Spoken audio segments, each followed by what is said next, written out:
Olá, bem-vindo à quinta aula do curso de Redes de Computadores 1 do CEDERJ.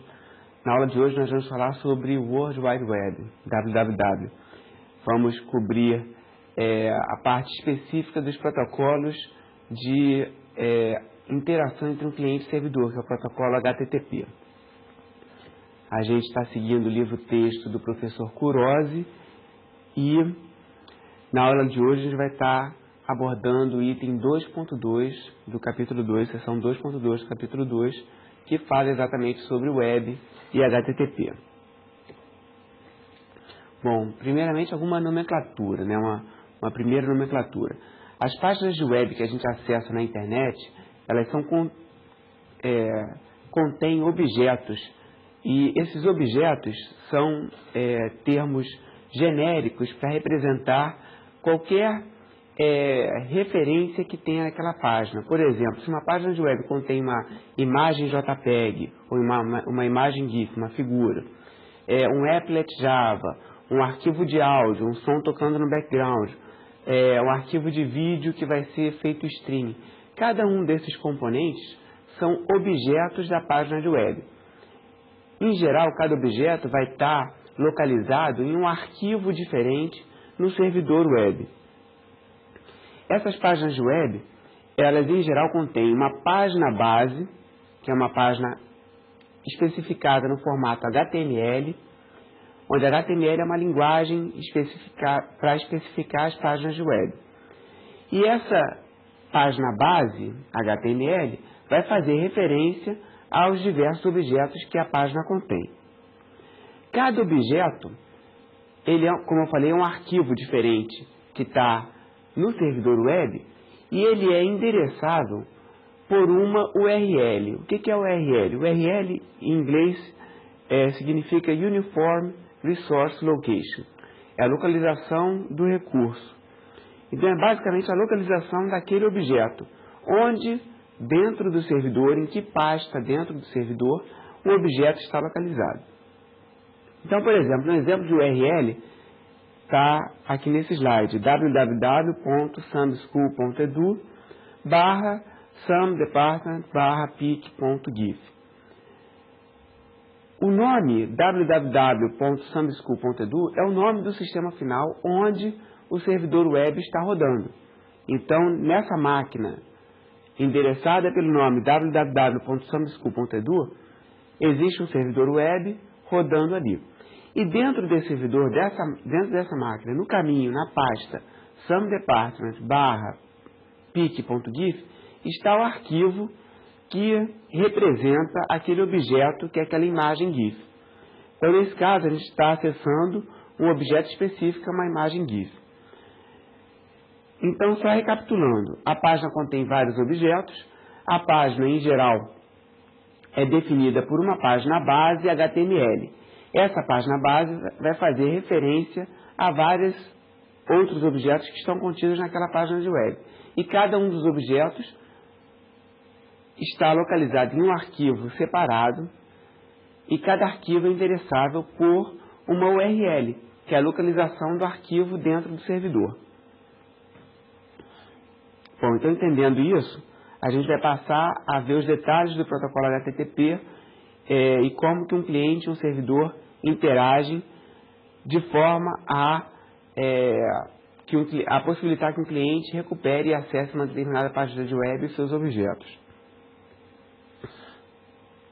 O protocolo principal utilizado em comunicações web é o HTTP. Não é o único protocolo, mas é o principal protocolo utilizado na internet para acesso a páginas web.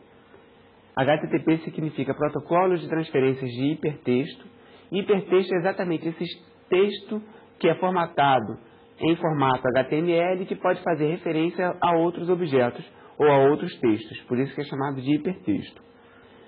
É um protocolo da camada de aplicação que segue o modelo cliente-servidor. Então, em geral, tem um servidor esperando para oferecer o serviço para um cliente. O cliente é o browser, é o navegador que roda no sistema final do cliente.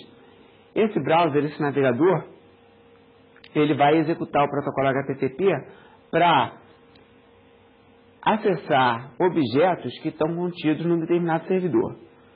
Então o browser pede um determinado objeto, recebe, interpreta aquele objeto e visualiza o objeto. Então ele vai interpretar a página HTML e vai gerar uma página, né, num formato de acordo com o especificado na página HTML. Vai entender que naquela página tem outros objetos, vai pedir os outros objetos e vai formatar eles na página. Isso é uma função do navegador, do browser. O servidor, ele fica na espera de pedidos. Assim que recebe um pedido de um cliente, ele envia o objeto que está especificado na URL daquele pedido. Pelo fato de ambos os clientes e servidores utilizarem protocolos padronizados, o HTTP ele tem dois padrões, 1.0 e 1.1, ambos são padronizados pelo IETF através das RFCs 1945 e 2068. Mas o fato de eles usarem um protocolo padronizado possibilita que eu tenha vários navegadores de fabricantes diferentes e servidores web de fabricantes diferentes também. Então, nesse exemplo, tem um servidor do fabricante NCSA recebendo pedidos e enviando respostas para clientes que estão rodando em sistemas finais diferentes, um é um PC, o outro é um Mac, executando browsers, navegadores diferentes. O do PC está executando o Explorer, nesse exemplo, e o do Mac está usando o Navigator.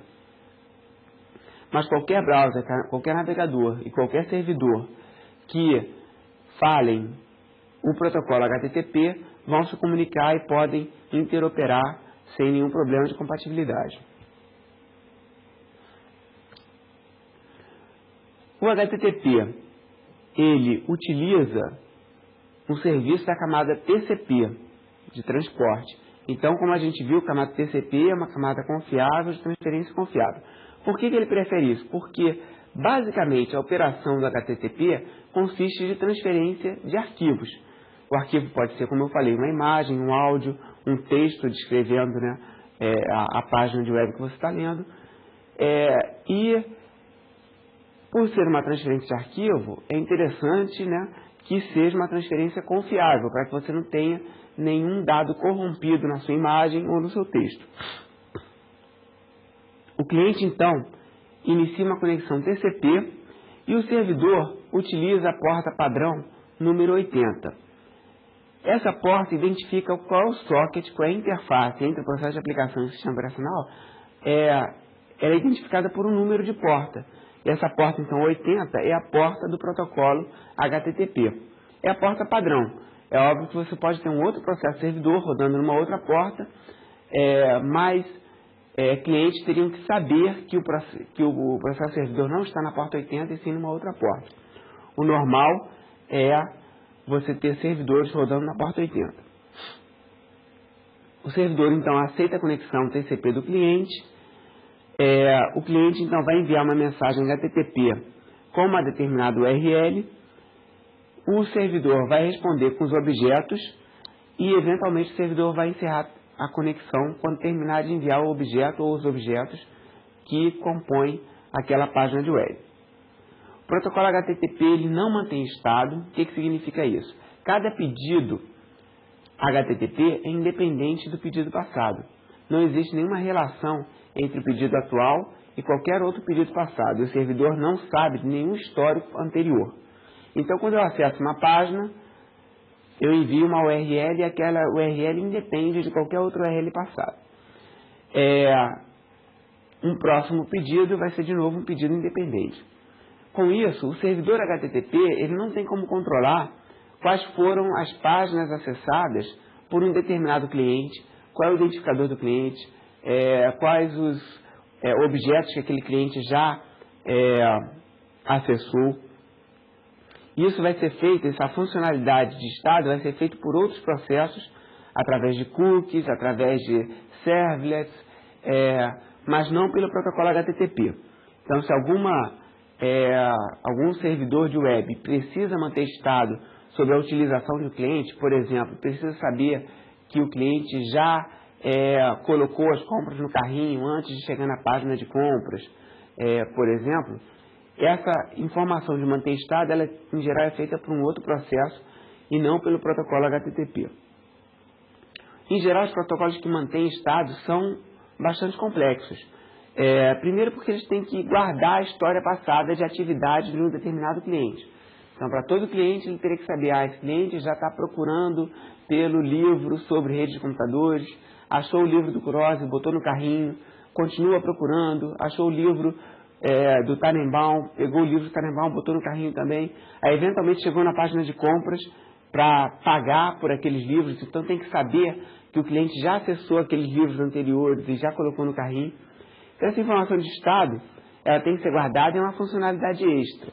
Então, em geral, ela não é feita pelo protocolo HTTP.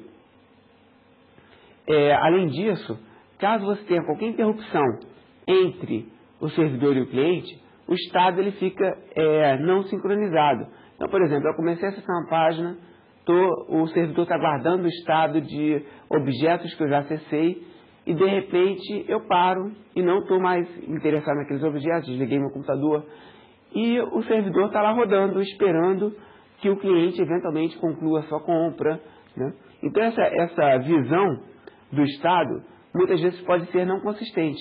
De repente, eu vou entrar novamente naquela página e não lembro que eu já tinha acessado, né, já tinha colocado coisas no meu carrinho, e aí vou chegar na minha página de pagar pelas coisas que estão no carrinho e o servidor pensa, no outro dia ele já colocou 2 livros no carrinho, agora ele está querendo um terceiro, então na hora de pagar eu vou botar os 3. E na verdade não é isso, o cliente agora só quer saber da sessão atual e esqueceu que já usou, né, aquele serviço antes. Então essa questão de manter estado em geral é complexa, requer muitos recursos do servidor, principalmente porque um servidor muitas vezes está lidando com um número enorme de clientes. Então, só para te dar uma noção, recentemente saiu na mídia que aquele site do YouTube de transmissão de vídeo já está tendo mais de 100 milhões de acessos diários.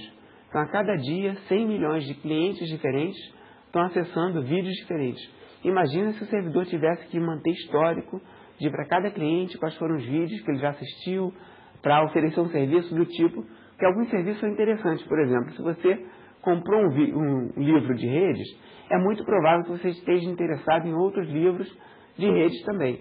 Então, os servidores e alguns ISPs querem oferecer esse tipo de serviço para o cliente, em vez de deixar o cliente ficar procurando no site alguma coisa que interessa, ele já anunciar, olha, você está interessado nessa música, você gosta de rock, você gosta...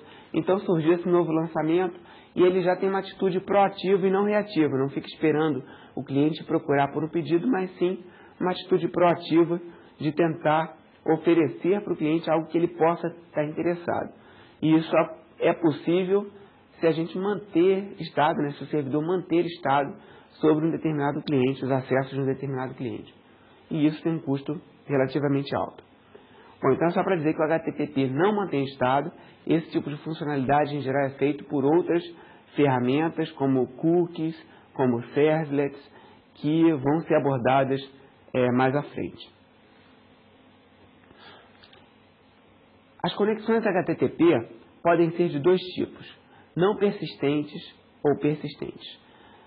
A ideia é que numa página de web, como eu falei na página base, ela pode fazer referência a vários objetos. Uma página pode conter várias fotos, né, várias imagens, arquivo de áudio, arquivo de vídeo, e esses vários objetos fazem parte da mesma página. Então, quando um navegador acessa a página base, aquela página HTML que faz referência a todos os outros objetos, ele provavelmente vai acessar cada um dos objetos em sequência, logo depois.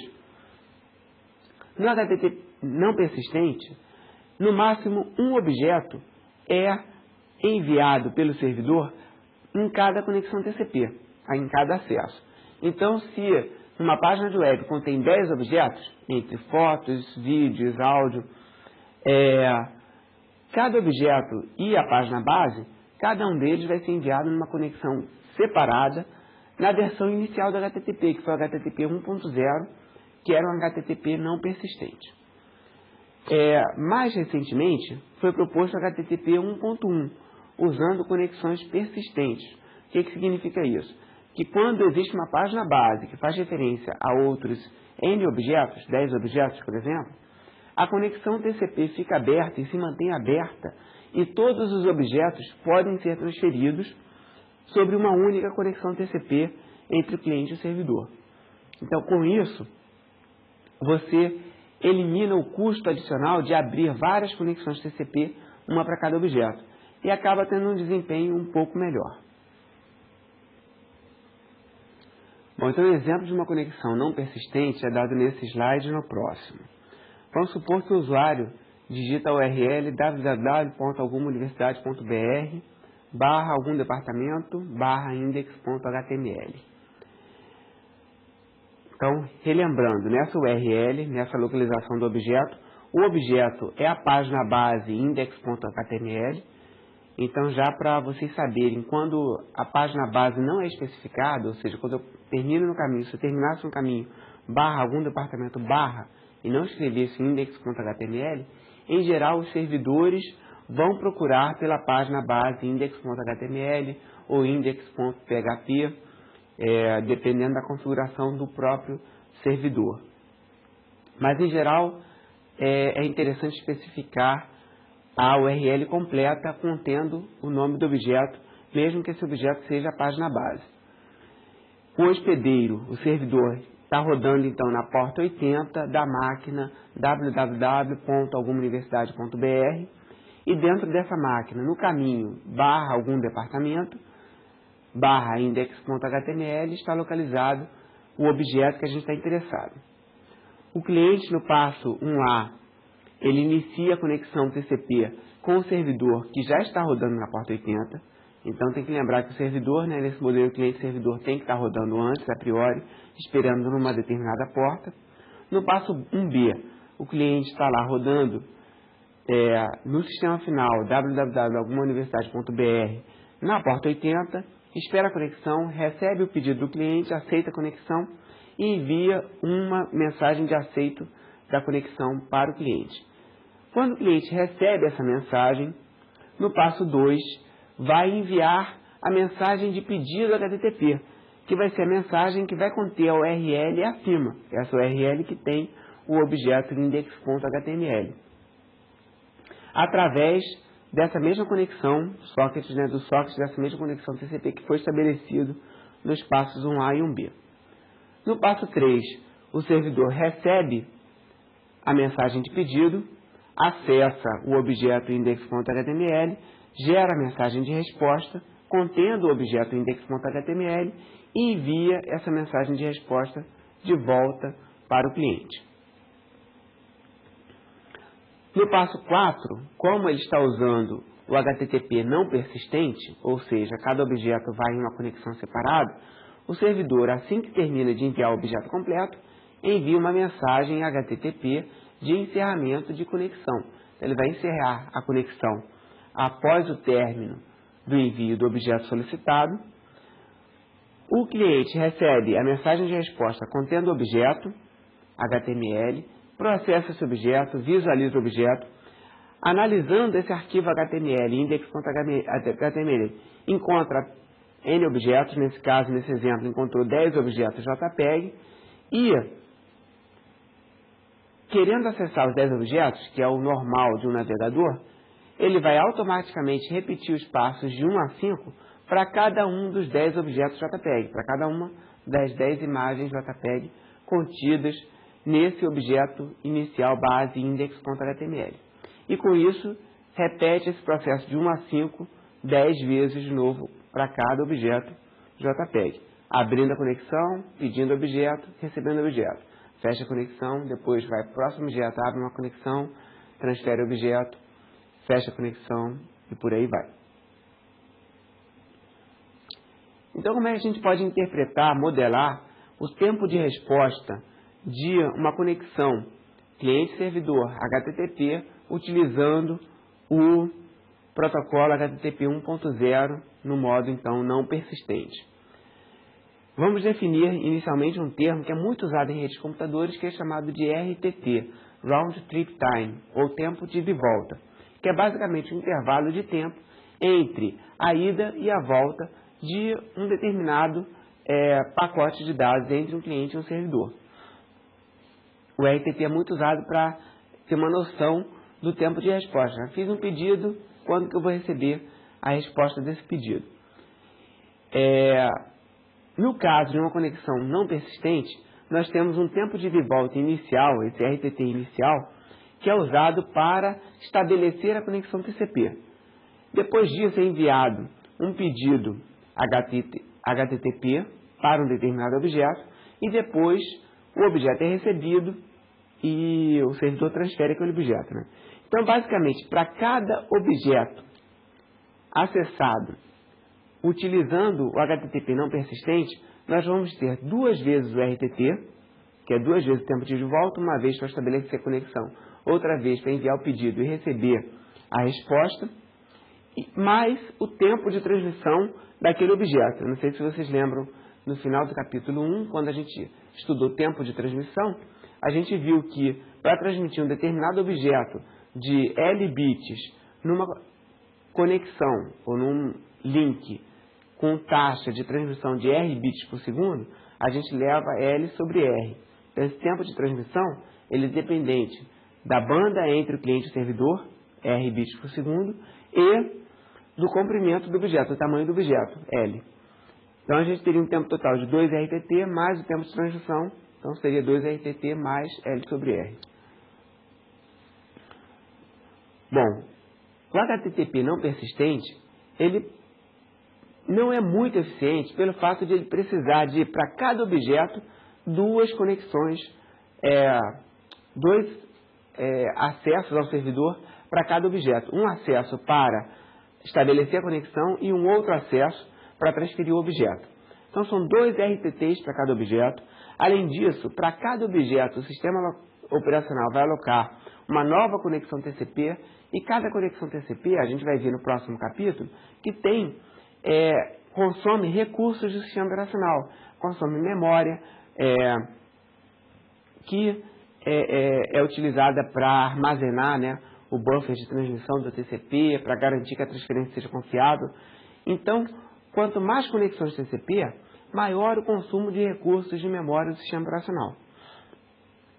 Além disso, os browsers, os navegadores, sabendo que está sendo usado o protocolo HTTP 1.0 não persistente, ele, depois que ele acessa a página base e descobre que tem, por exemplo, 10 objetos na página base, em vez de estabelecer uma conexão para cada objeto em sequência, o browser já se adianta e estabelece 10 conexões paralelas, simultâneas, TCP. E aí, quando ele usa 10 conexões paralelas, ele vai consumir do sistema operacional 10 vezes mais recursos do que consumiria com uma conexão TCP apenas. Então, visando melhorar um pouco o desempenho do HTTP, foi proposto mais recentemente o HTTP 1.1, que funciona em modo persistente, ou seja, ele abre apenas uma conexão, deixa essa conexão aberta e depois transfere todos os objetos daquela página na mesma conexão. O HTTP persistente ele pode operar em 2 modos, no modo sem pipeline e no modo com pipeline. No modo sem pipeline, cada objeto, todos os objetos da página vão ser transferidos em uma única conexão, porém, cada objeto, cada pedido, é feito de forma sequencial. Ou seja, se eu tenho 10 imagens, eu vou fazer o pedido da imagem 1, receber, depois da imagem 2, receber, depois da imagem 3. Não vou fazer pedidos em paralelo. Já, então, para cada objeto, né, para os 10 objetos, eu vou ter um tempo de volta, um RTT, para cada um dos objetos referenciados. Já no modo persistente com pipeline, de novo, todos os objetos vão ser enviados na mesma conexão, porém, assim, no momento que o navegador sabe que tem 10 objetos referenciados naquela página base, ele vai fazer os 10 pedidos em paralelo. Então, ele envia todos os 10 pedidos. Então, enquanto ele está recebendo o objeto 1, ele já está enviando os pedidos dos objetos 2, 3, 4, 5 e por aí vai. Então, ele não espera a chegada de um objeto, receber a resposta de um pedido, antes de enviar os demais pedidos, né? Com isso, ele consegue transferir potencialmente todos os objetos com apenas mais um RTT. Então, ele tem um RTT para estabelecer a conexão, mais um RTT para enviar todos os pedidos e receber as respostas, mais o tempo de transmissão de todos os objetos da página. É o modo mais eficiente, é o modo padrão no HTTP 1.1, que é o HTTP padrão que a gente usa nos dias de hoje. Então, normalmente, todos os navegadores e servidores HTTP na internet nos dias de hoje estão usando o HTTP 1.1 no modo persistente com pipeline, por ser, em média, a forma de acesso mais eficiente a objetos de uma página de web. Bom, já sabemos que a gente pode acessar então em modo não persistente, persistente, e agora então a gente vai ver os formatos dos pedidos e respostas do protocolo HTTP. A gente viu que um protocolo, né, consiste não apenas da sequência de mensagens, mas também do formato de cada mensagem. O HTTP tem dois tipos de mensagens principais: mensagens de pedido e mensagens de resposta. Tanto as mensagens de pedido quanto de resposta são codificadas em formato ASCII, ou seja, formato de texto legível, que a gente pode, olhando o pacote HTTP, saber que tipo de informação está sendo pedida. Não é transferido nada em formato binário, tudo é transmitido em formato texto. Em geral, a mensagem é composta por uma linha principal, que é a linha de comando, que tem o método de acesso, e aqui o método de acesso é o GET, que está nesse exemplo, mas poderia ser GET, POST, HEAD, a gente vai ver em detalhes cada um desses métodos de acesso mais adiante. Depois ele possui a URL, na verdade a localização do objeto naquele servidor, e depois disso, qual é o tipo de protocolo que ele está usando. No caso aqui é o HTTP 1.0, que é a versão original não persistente. Depois ele tem uma sequência de linhas de cabeçalho que são opcionais, onde pode ter um identificador do host, do servidor, uma data, um tipo de conexão, né, o que fazer quando terminar a conexão, a linguagem, várias informações que são opcionais. Entre esse cabeçalho e o corpo da mensagem é necessário ter uma linha em branco. Então, quando o servidor interpreta aquela linha em branco, ele entende que acabou o cabeçalho e pode vir um corpo de uma mensagem. Então, mais formalmente, o formato geral de uma mensagem de pedido HTTP está mostrado nesse slide número 13. Na primeira linha, o primeiro campo é o método de acesso, separado por um espaço. Do próximo campo, que é a URL, a localização do objeto naquele servidor, separado por um espaço. O próximo campo é a versão do protocolo HTTP. E aí uma quebra de linha. CR e LF, Carriage Return e Line Feed, identificam uma quebra de linha. Depois vem uma sequência de valores de cabeçalho, campos de cabeçalho, com a dupla, né? Nome, o par nome e valor. Então vai ser nome, 2 pontos, valor, nome, 2 pontos, valor, em cada linha separada. E quando terminar essa sequência de campos opcionais do cabeçalho da mensagem de pedido HTTP, tem que ter uma linha em branco para um campo opcional de corpo da mensagem, que é esse entity body, é o corpo da mensagem HTTP de pedido. Que muitas vezes, quando a mensagem HTTP é de pedido, ela em geral o corpo da mensagem vai em branco. Mas existem algumas situações especiais, como por exemplo, quando a gente está preenchendo um formulário HTTP, um formulário HTML, enviando os dados do cliente do browser para o servidor. Nesse momento, a sua mensagem de pedido vai estar tentando acessar uma próxima página, mas ao mesmo tempo ela está enviando mensagens do cliente para o servidor. E essa mensagem, essa informação que é enviada do cliente para o servidor através, por exemplo, de um formulário HTML, em geral vai no campo de corpo da mensagem, esse campo entity body, que é o corpo da mensagem do pedido HTTP. Existem vários tipos de métodos de acesso aos objetos através do protocolo HTTP. O método mais comum é o método GET, que é aquele do exemplo inicial, onde você bota GET, o nome da URL e o tipo de protocolo, e apenas isso já é suficiente para que o servidor saiba qual é o objeto que ele vai pegar e transmitir para o cliente.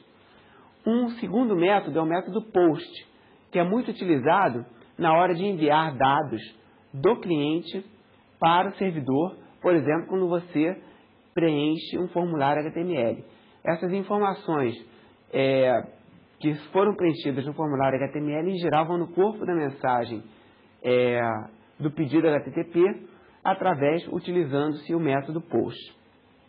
O método HEAD é utilizado quando o cliente não está interessado no objeto completo do servidor, mas apenas no cabeçalho de resposta daquele objeto. Ele é muito usado apenas para depuração, para saber se um objeto está acessível. Ele vai, envia o pedido e espera a resposta. E na resposta ele vai ter um código, que a gente vai ver um pouco mais à frente, que vai identificar se o objeto foi achado sem problemas ou com problemas, se não foi encontrado o objeto, se houve algum problema nessa conexão HTTP. Então o HEAD é muito pouco usado na prática, é mais usado para depuração de um determinado servidor HTTP. Na versão mais moderna do HTTP, que é 1.1, existem ainda os métodos PUT e delete.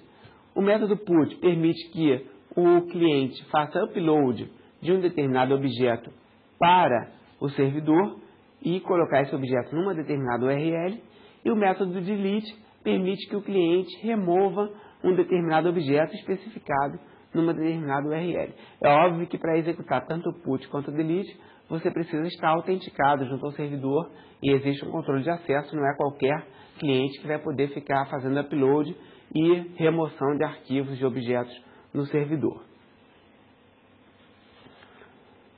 O método POST, como eu falei, ele é mais utilizado para enviar mensagens do cliente para o servidor, por exemplo, quando você preenche um formulário. E essas mensagens, essas informações que são enviadas do cliente para o servidor, em geral vão no corpo da mensagem, mas existe uma outra alternativa, utilizando o método GET, onde o cliente pode enviar informações para o servidor através do método GET, modificando o campo da URL. Por exemplo, não sei se vocês já viram essa notação de quando a gente está acessando um determinado site de busca, por exemplo, Google ou Yahoo, a gente viu uma anotação onde você tem o nome do hospedeiro, por exemplo, www.samsite.com, barra um determinado nome, que em geral é um aplicativo, um aplicativo executável, no caso aqui é o Animal Search, busca de animais, e uma interrogação. Depois dessa interrogação vem uma sequência de pares de valores separados por igual, por exemplo, key igual a monkey. Então eu estou procurando por monkey. Separados pelo caractere ezinho, esse é comercial. E o comercial vai separar então uma sequência de campos e valores. Aqui no caso está mostrando só 2, mas poderia ter mais campos e valores nessa URL. Então seria uma outra forma do programador HTML permitir que o usuário preencha no determinado formulário, no campo key, o usuário digitou monkey, no campo max, o usuário digitou 10. E essa informação é carregada para o servidor HTTP através do método GET na própria URL e não no campo da mensagem.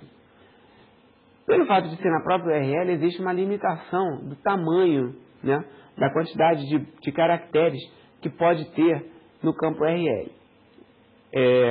Então, em geral, essa técnica, essa forma, utilizando o método GET para enviar informações do cliente para o servidor, é utilizada apenas quando a quantidade de informação que você quer enviar é pequena. Se você for enviar uma quantidade de informação maior, você vai usar tipicamente o método POST. Bom, então a gente já viu que a mensagem de pedido tem o método GET, POST, HEAD, PUT, DELETE, uma URL que identifica o objeto e a versão do protocolo. Na resposta, existe uma primeira linha obrigatória, que é a linha de status da resposta, que vai ter o protocolo usado na resposta e um código de status dizendo se está tudo bem ou não e uma frase de status explicando aquele código. Então, o normal é receber sempre uma mensagem com 200 OK. 200 OK significa que está tudo bem. O objeto foi encontrado e vai ser enviado para o cliente. Depois disso, existem uma sequência de linhas de cabeçalho também opcionais que podem estar especificando uma data, o tipo de processo no servidor. Então, aqui nesse exemplo está mostrando que é um processo do tipo Apache, onde Apache é o servidor HTTP mais popular para servidores Unix, Linux. A data em que aquele objeto foi modificado, o comprimento do objeto em bytes, o tipo de conteúdo, se é HTML, se é JPEG. E essas linhas de cabeçalho vão ser úteis para o navegador interpretar essa resposta e saber como interpretar os dados que vão vir no campo de corpo da mensagem, que são os dados do objeto solicitado. Então, se a gente solicitou um objeto HTML, ele vai voltar como tipo de conteúdo text/HTML e o browser vai interpretar os bytes que vêm em sequência como um texto HTML. Se fosse uma figura, em vez de text HTML, viria image/JPEG, e aí ele interpretaria os bytes que vêm em sequência como uma imagem JPEG. Então, como eu falei, o código de resposta no status, do pedido. Então, eu fiz um pedido, vou receber uma resposta. Se for 200 OK, é o código de sucesso. O objeto foi encontrado, vai ser enviado no corpo da mensagem.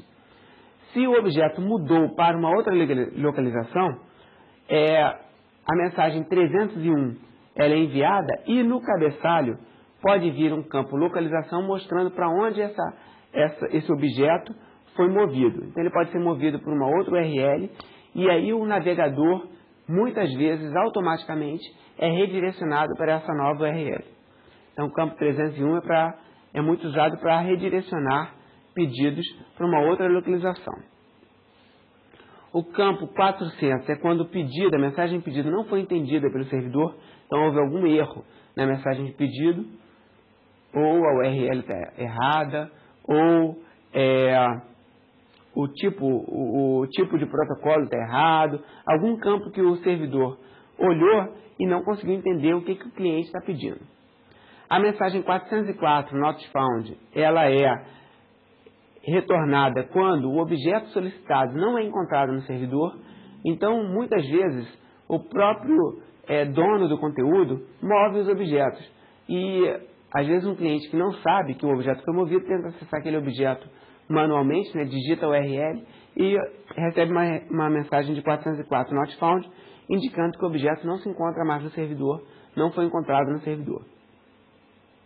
A mensagem de 505 é quando a versão não é suportada. Por exemplo, se eu tenho um servidor HTTP 1.0 e um cliente browser HTTP 1.1, se você tentar usar 1.1, pode ser que a versão usada não seja aceitada pelo servidor. Essas são as respostas principais. Existem outros códigos de resposta. Em geral, o que a gente espera encontrar sempre é o código 200 OK, quando tem sucesso, ou o código 301, quando tem um redirecionamento para uma nova localização, ou o código not found, que é o 404, quando o objeto não foi encontrado no servidor. São os códigos mais frequentes de resposta na internet. Então, uma coisa que eu recomendo que todo mundo faça é tentar visualizar essa resposta, não usando um browser, porque o browser vai interpretar a resposta, já formata e mostra na sua tela, mas sim utilizando uma aplicação chamada Telnet, que é um terminal, que você pode acessar qualquer servidor e qualquer porta. Então, nesse exemplo, quando a gente digita Telnet www.ic.uf.br espaço 80, isso significa que eu quero acessar através de uma linha de comando de um terminal o servidor que está rodando na porta 80 da máquina www.ic.uf.br. Bom, a partir do momento que eu estabeleci a conexão com esse servidor, o Telnet estabelece uma conexão TCP na porta 80. É como se eu estivesse emulando um navegador, emulando um cliente, né, HTTP. Eu posso digitar, né, digitar no meu terminal get espaço barra tiocélio barra index.html espaço e botar a versão do protocolo, por exemplo, HTTP 1.0 e Enter. No momento que eu digitar Enter, eu gerei a primeira linha do meu pedido HTTP. Se eu digitar Enter novamente, é como se o cabeçalho da mensagem HTTP de pedido tivesse terminada. Nesse momento em que você digita Enter duas vezes, uma vez para quebrar a linha, e a segunda vez, né, que você quebra a linha, você poderia ter campos opcionais do cabeçalho. Se você quiser digitar algum campo opcional, pode digitar também. Mas não precisa. O mínimo que você precisa é ter a primeira mensagem, que é a mensagem de comando, é a linha de comando. Tendo a linha de comando digitada, apertando Enter duas vezes, você vai receber de volta a mensagem de resposta HTTP, que é uma mensagem em formato texto. Então, provavelmente você vai receber HTTP 1.0 ou 1.1, 200, ok. Aí, de repente, você vai receber uma sequência de linhas de cabeçalho mostrando, opcionais, né? Mostrando alguma informação dessa página, desse objeto index.html, por exemplo, a última vez que ele foi modificado, o tipo de servidor que está rodando, o comprimento da página em bytes e o formato da página, que seria em formato text/html. E depois disso você recebe a própria página em formato HTML. Você vai ver a codificação HTML daquela página, né? Tudo isso em formato texto vai ser retornado pelo servidor para você no seu terminal. E aí você já tem uma noção do que o browser recebe. O browser recebe aquela mesma informação, só que ele interpreta aquela informação e mostra aquela informação na tela, já formatada de acordo com o formato HTML. Então eu recomendo que todos que tenham condições façam esse teste. Use o passo 1, escreve na sua linha de comando do Linux ou do Windows, abre, né, uma linha de comando e escreve telnet www.cufbr espaço 80. Depois você vai receber uma mensagem de OK do servidor, escreva get tiocélio index.html espaço http 1.0, enter duas vezes e aí você vai receber a mensagem HTML de volta. Bom, com isso a gente já deu uma olhada básica nos principais formatos de pedido e de resposta. E a partir de agora a gente vai ver funcionalidades extras ao protocolo HTTP, mas que são muito comuns em aplicações web. Uma delas é o uso de cookies. Cookies são arquivos que são utilizados para manter estado de uma determinada conexão, de um determinado usuário em um determinado site na internet. Então, como eu falei, o protocolo HTTP não mantém estado, e para suprir essa necessidade de manter estado de um determinado cliente, foram criados os cookies. Em geral, o cookie ele é enviado no cabeçalho da mensagem de resposta HTTP, vai ter uma linha do tipo setCookie, dois pontos, com nome e valor, e um valor qualquer, um identificador do cookie. Esse cookie, ele em geral é salvo em um arquivo, num diretório especial reservado para cookies, controlado pelo navegador. Então o Internet Explorer, o Netscape, vão ter um diretório especial para guardar os cookies que são enviados pelos servidores para os clientes. E em todas as conexões HTTP, todos os pedidos, o cookie vai ser enviado. Então, quando eu fizer o meu pedido para acessar uma determinada página, na linha de cabeçalho do meu pedido, o cookie vai junto, vai ter uma linha especial para representar aquele cookie. Do lado do servidor, o servidor em geral vai manter um banco de dados com informações daquele cliente e vai ficar atualizando aquele banco de dados de acordo com a informação que está contida no cookie.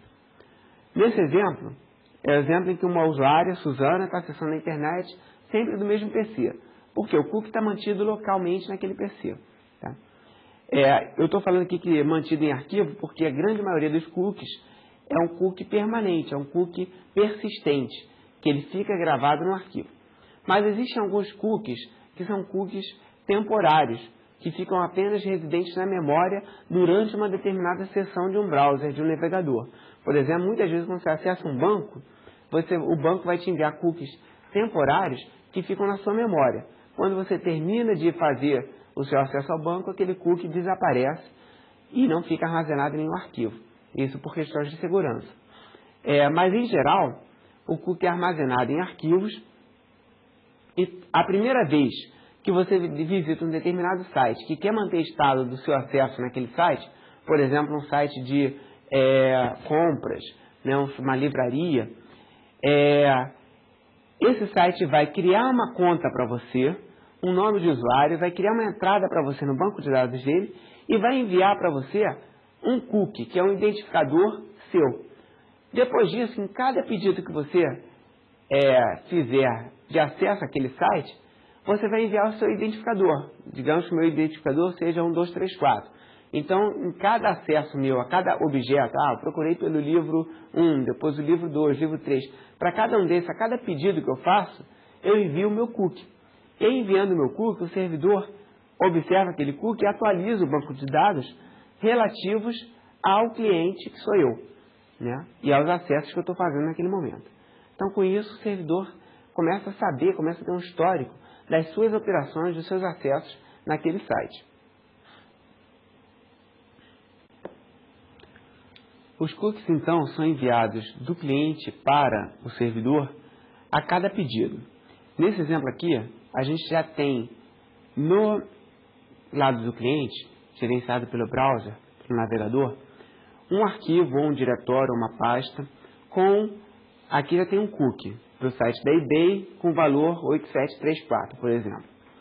O cookie pode ter valores não necessariamente numéricos. Aqui nesse exemplo são números apenas, mas o valor pode ser qualquer caractere. O cliente então está acessando um outro servidor e nesse exemplo aqui esse servidor estaria localizado na Amazon.com. Então eu vou comprar um livro, eu vou comprar um CD na Amazon. Então ele manda o pedido normal HTTP e o servidor da Amazon vai criar um identificador aleatório para aquele cliente, específico para aquele cliente. No caso aqui é o identificador 1678, e envia a resposta usual HTTP, ou seja, o objeto que ele está querendo, só que na linha de cabeçalho ele coloca uma linha a mais, naquelas opções de cabeçalho, né? Ele coloca uma linha a mais chamada setcookie 1678. Com isso, o navegador vai armazenar agora no seu arquivo de cookies uma entrada para aquele site específico, ou seja, toda vez que ele for acessar qualquer objeto no site Amazon.com, ele vai enviar o cookie 1678. Então, os próximos acessos que estão sendo mostrados aqui estão enviando uma mensagem usual HTTP de um outro objeto e, junto com essa mensagem, no campo de cabeçalho, vai agora mais uma linha cookie 1678. Com isso, o servidor, quando recebe aquela mensagem, ele vai ver, tem um cookie aqui, 1678 é o usuário Célio. O usuário Célio já acessou o livro tal. Então ele começa a colocar essas informações de acesso em um banco de dados. Se eu chegar aí uma semana depois, voltar no mesmo site da Amazon.com e for procurar por um outro livro, o servidor vai ver que o meu cookie é o mesmo, é o meu identificador, 1678, e vai poder formatar a página de uma maneira mais amigável para mim. Ou seja, Célio, você semana passada acessou esses 2 livros, essa semana teve esse lançamento, talvez você esteja interessado nesse novo lançamento. Por que ele sabe disso? Porque ele tem as minhas informações de acesso armazenadas em um banco de dados, através desse cookie que foi utilizado para me identificar como usuário específico daquele servidor. E aí, com isso, você, com o uso de cookies, torna flexível o projeto de vários serviços diferentes, Aqui eu dei um serviço de formatar a página, mas pode ser vários tipos de serviços, como carrinho de compras e por aí vai. Então, os cookies podem ser usados para obter autorização de acesso a um determinado site, para atualizar carrinhos de compras, para enviar sugestões, para manter o estado da sessão de um determinado usuário. Por exemplo, quando a gente está usando o webmail, está acessando o e-mail através do web. Se eu já li uma mensagem ou se eu já acessei uma determinada pasta e por aí vai, essas informações de estado podem estar sendo transferidas através dos cookies, né? Uma nota apenas é que os cookies, de certa forma, invadem um pouco da sua privacidade, porque agora, através dos cookies, os servidores de web têm condições de ficar armazenando os sítios que você visita, os objetos que você acessa, os livros que você compra, os discos que você compra, e por aí vai. E, com isso, eles podem, de certa forma, afetar um pouco a sua privacidade. Inclusive, existe já um mercado paralelo de agências de propaganda que acessam esses grandes servidores, Google, Yahoo, Microsoft, né, Amazon.com, eBay, os grandes servidores de compras também, americanos, e tentam ver qual é o perfil de um determinado usuário para começar a oferecer produtos de acordo com aquele perfil, né? Então a gente tem que ter bastante cuidado. Se você não quiser que o servidor tenha esse tipo de informação sobre você, você pode configurar o seu browser, o seu navegador, para não aceitar cookies. E ele nunca vai armazenar um cookie na sua máquina e nunca vai ficar enviando cookies e não vai permitir que o servidor faça esse tipo de controle. Bom, além de cookies, que é uma funcionalidade muito boa para manter estado de uma determinada conexão, é muito comum o uso de caches ou de proxies na internet para facilitar o uso de um determinado serviço.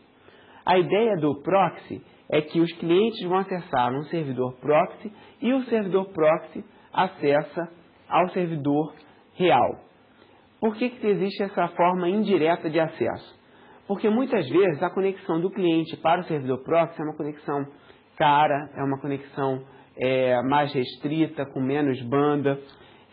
Em outras vezes, é uma simples questão de acesso, ou seja, o servidor proxy pode ter autorização para acessar um determinado objeto, mas os clientes não teriam. Por exemplo, as universidades públicas brasileiras, a UF, a UERJ, a UFRJ, elas têm um contrato com a CAPES para acessar bibliotecas digitais, mas apenas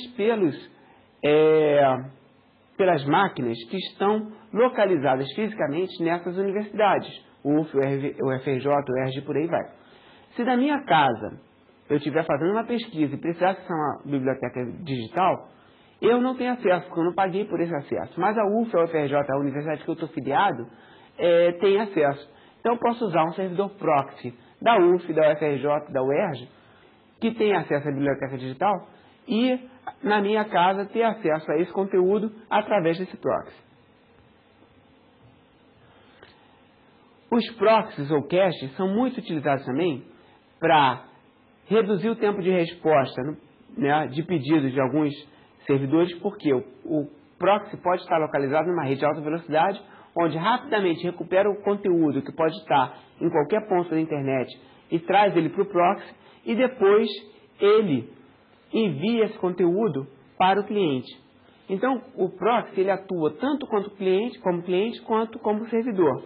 Ele é um cliente para o servidor real, que a gente está querendo acessar, e ele é um servidor para o cliente que está usando o serviço da web. Então, se eu quero acessar a minha biblioteca digital, eu contactando o proxy para mim é um servidor para mim. Mas para a biblioteca digital, o proxy vai ser um cliente, né? E ele recupera o conteúdo, leva para o proxy e depois envia do proxy para mim. O proxy pode ser útil também para reduzir o tráfego no canal de acesso de uma determinada instituição. Por quê? Se eu armazeno no meu proxy, no meu cache, conteúdos que são bastante populares, os próximos acessos podem acessar diretamente o proxy e não precisam acessar o servidor original, né? Então a internet está super populosa em termos de caches, né? Tem um número enorme de caches espalhados pela internet para permitir que provedores de conteúdo que não são muito ricos, que não têm fazendas de servidores, que não têm uma rede de distribuição de conteúdo, possa ter o seu conteúdo divulgado nos caches e não nos seus servidores pessoais. Bom, aqui um exemplo de como reduzir o tráfego do link de acesso de uma instituição utilizando um proxy local. Nesse exemplo aqui, a gente tem uma rede local, que é essa rede da instituição, que é uma rede local operando a 10 megabits por segundo. E a gente está assumindo que, em média, a gente acessa objetos de 100 mil bits. E também que, em média, os servidores, os objetos que são acessados em torno de 15 objetos por segundo. Então, se a gente tem 15 objetos por segundo, e, em média, cada objeto tem 100 mil bits, 15 vezes 100 mil bits dá 1.5 megabit em um segundo. 1.5 megabits por segundo, que é exatamente a minha banda do meu enlace de acesso. Além disso, a gente assume que o atraso do roteador institucional, desse roteador da minha instituição, para qualquer outro servidor da internet, é em torno de 2 segundos. Bom, qual é a consequência? Se eu tenho uma utilização, estou assumindo uma utilização de 1.5 megabits por segundo, e a minha rede local tem 10 megabits por segundo, eu estou utilizando 15% da banda da minha rede local. Já o meu canal de acesso, ele tem exatamente 1.5 megabits por segundo, que é exatamente igual à minha demanda. Então, eu vou estar usando 100% do meu enlace de acesso. Se eu uso 100% do meu enlace de acesso, ele está congestionado. Se ele está congestionado, o atraso nesse enlace de acesso é muito alto.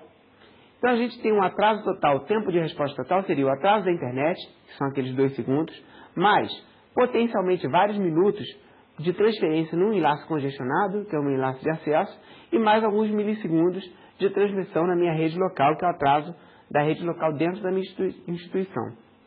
Então, o fato de estar acessando um enlace congestionado tem um impacto muito ruim na performance, porque o fato do meu enlace estar com 100% de utilização torna com que as transferências, faz com que as transferências nesse enlace possam levar vários segundos, inclusive vários minutos, dependendo do tamanho do objeto que você está transferindo.